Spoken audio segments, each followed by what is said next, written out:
c'est Jean-Philippe Grenier. J'ai eu la chance de parcourir vraiment beaucoup la Côte-Nord, autant du côté ouest que du côté est, même vers le nord.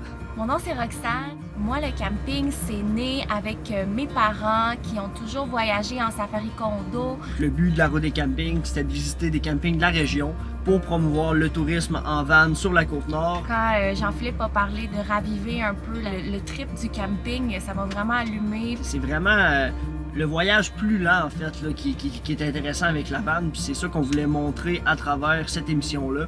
Donc, on a tout mis ça ensemble là, pour faire découvrir la Côte-Nord à ceux qui veulent la découvrir puis qui auraient envie de venir chez nous.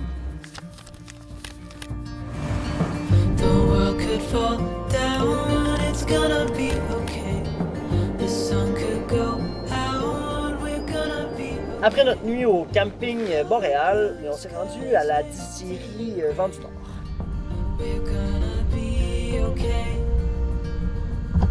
On visite la distillerie du Vent du Nord et la microbrasserie Saint-Pancrace qui se trouvent une à côté de l'autre.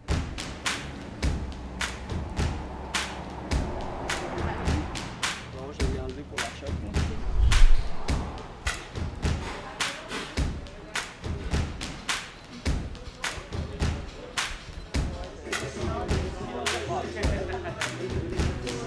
On a pu faire un tour des lieux avec les propriétaires, puis c'était vraiment agréable de voir comment l'alcool était produit.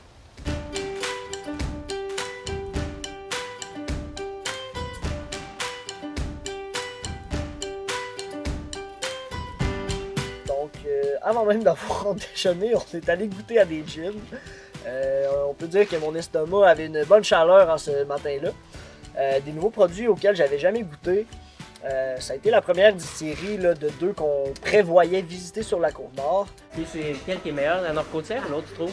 Hey, c'est embêtant, là. Tu sais, je connais comme beaucoup le Nord-Côtier, fait que de dire en une gorgée que l'autre est meilleur. Ouais, c'est Le ça. bac à bac. Évident. Il fera ses preuves. Et ensuite, on a juste fait quelques pas pour se rendre à l'usine de la microbrasserie Saint-Pancrace, puisqu'ils partagent un même commerce, mais en deux locales différents. On a rencontré PA, qui nous a fait une petite visite des lieux, là, de voir la production de bière et tout. Quelle bière avec qui? Et ce qui est intéressant aussi dans leur boutique, c'est qu'ils ont un peu le musée des bières, le musée de l'histoire de la microbrasserie Saint-Pancrace. Donc, ils ont tous leurs anciens produits, leurs vieilles étiquettes de bière, comment ça a commencé. Principalement, on utilise d'orge brassicole du Québec. Donc, les grains d'orge sont arrivés, sont concassés. L'objectif, dans le fond, est d'en mélanger avec de l'eau chaude, autour d'une 60aine de degrés, de façon à en extraire le sucre. C'est pour ça que la première cuve s'appelle, dans le fond, la cuve mélange. Une fois que ce mélange-là, ce genre de gruau-là, si on veut, est fait, on va le transférer dans la cuve filtre. À ce moment-là, ce qu'on veut, c'est séparer la céréale de l'eau. L'eau qui va devenir sucrée durant l'infusion et qui va nous donner le mou. Ce mou-là, dans le fond, est transféré par la suite dans notre troisième cuve, qui est une cuve d'ébullition. Et à ce moment-là, le mou, on va l'aromatiser. Le principal aromate de la bière est le houblon. Mais on peut aussi y rajouter d'autres saveurs, exemple coriandre, écorce d'orange, comme on trouve dans notre wapichka. Ce mousse sucré-là, une fois aromatisé, il manque un dernier ingrédient à rajouter qui est la levure. Et la levure, elle, son action va être de générer de l'alcool et aussi du gaz carbonique, du CO2. Parce que dans le fond, là, on est arrivé à notre taux de sucre voulu, donc les levures là, ont assez mangé, vont tomber en dormance dans le fond de la cuve, ce qui explique la forme des fermenteurs cylindroconiques. Et on retire le tout et la bière va être maintenant prête là, pour être gazée et emballée à la canneuse ou en baril.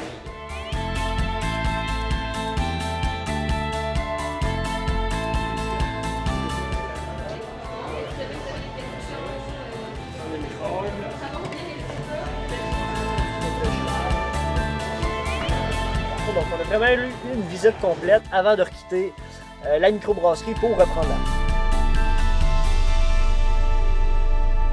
Pour le dîner, on a décidé de s'arrêter dans une petite boucherie. En fait, c'est la boucherie de mon enfance. Moi, c'est à l'érable. 2 à l'érable. Là, j'en prendrais une à l'érable, une merguez. Donc, ça me rappelle vraiment des souvenirs, cette place-là. Donc, on est allé prendre des saucisses pour dîner avec ma petite sauce jaune, qui est un classique de mon enfance.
On reprend la route en direction de la baie Saint-Pancras.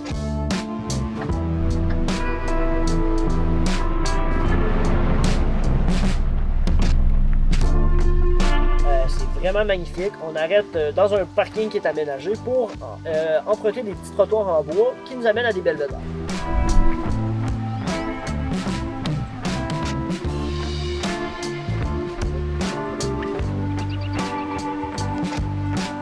Un petit arrêt qui est assez rapide, là. Donc on peut y arrêter assez rapidement, avoir une vue et repartir, ou passer la journée là facilement à travers les sentiers qui parcourent le site.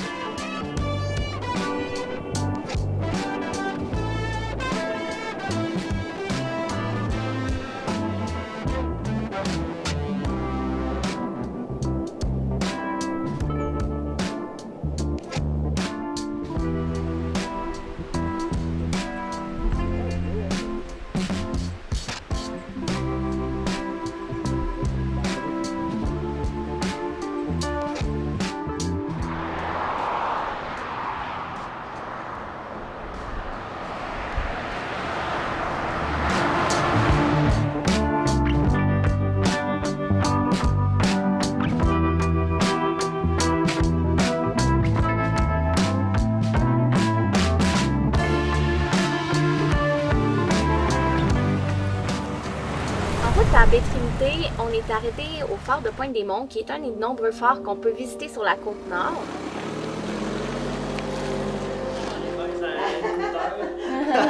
On peut y aller tout de suite. C'est bon, Merci. Dans le fond, tu arrives sur un petit parking, puis là, il y a un pont qui te mène jusqu'au phare. Et le phare, en soi, est un musée. Donc, c'est super intéressant de voir les reliques, de voir aussi la vue en haut qui est vraiment magnifique, qui donne un 360 sur la région. C'est un musée aussi qui nous raconte l'histoire de toutes les familles qui ont qui ont gardé le fort, en fait. Chaque famille qui ont déjà habité le fort a été pratiquement des séquences d'histoire, donc on peut vraiment aller dans chaque séquence à travers ce musée, savoir l'histoire. Et on a vu vraiment l'histoire en général du fort de Pointe-des-Monts de hier à aujourd'hui. C'est vraiment cool, on peut vraiment fondamenter là-bas. Une tour rayée blanche et rouge se dresse sur le roc des berges de Pointe-des-Monts.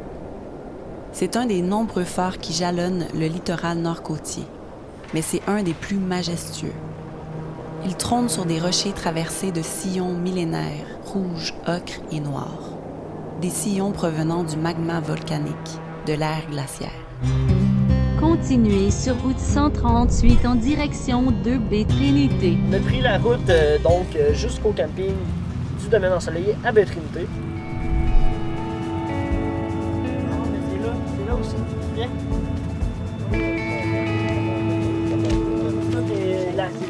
C'est l'accueil, le dépanneur puis le camping en même temps. Le restaurant. Le restaurant. C'est la première fois que vous venez ici? Oui, au camping, oui. On a vu le restaurant, mais pas au camping. Ah oui? Jamais, ouais. Parce que mes grands-parents ont un chalet à peu près à 20-30 minutes d'ici. Alors, vous passez la barrière, vous passez tout droit, on voit les salles de bain. Donc, quand on est ici, fait que je vous ai réservé l'emplacement 53. Il y a 52.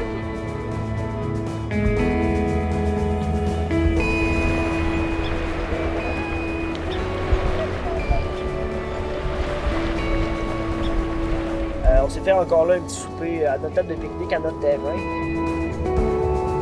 On avait un des terrains qui était sur le bord de l'eau, donc ce qui est intéressant là-bas, c'est que tu as une belle plage, mais tu as aussi une presqu'île qui se retrouve en face du camping. On a finalement décidé d'aller à la rencontre des gens dans le camping. Puis on a terminé ça autour d'un feu en jasant à la bonne franquette. Mais le camping, qu'est-ce qu'on aime? C'est autant nous autres de notre côté, c'est quoi? C'est la nature, c'est de pouvoir se permettre, comme quand on vient ici, sur la Côte-Nord, ben, on va marcher sur les galets, c'est merveilleux, puis on fait... C'est vraiment beau, le fleuve. On a vu une baleine juste ici. Je pense que ça fait bouger beaucoup de gens. On le voit de plus en plus, la popularité au niveau des VR, au niveau des vannes. Je pense que la Côte-Nord a été oubliée un peu. Tu sais, on pensait que la Côte-Nord, tu sais, pour les gens, je te parle de mon coin, Montréal, Drummondville, quoi que ce soit.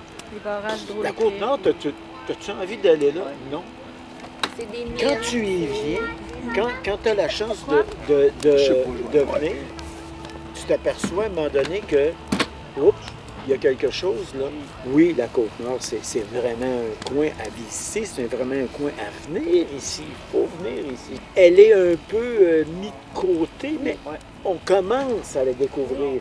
Et puis ça, je peux le dire, les gens sont accueillants, ça Côte-Nord. Je trouve ça le fun, là, c'est...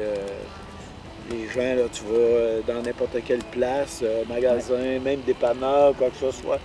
Les gens, habituellement, sont très accueillants. Ça respire. On a de la place, on n'est pas... D'accord avec On a de la place pas mal aussi là-dessus. Quand on était jeune, on s'assisait sur un bio, on se laissait brasser par la marée. C'est vrai, c'est le fun, ça. Les enfants, il faut qu'ils connaissent ça. C'est des affaires qu'ils n'ont jamais vues. Un petit gars de Montréal, il va connaître les piscines municipales. Mais tu sais, va te baigner sur le bord de la mer. Une rivière, un lac dans la mer. Va pêcher, là, de l'eau jusqu'ici. À la bouche. Vas-y, pêcher. Vas-y. Ouais. Ça, c'est plaisant. Ouais.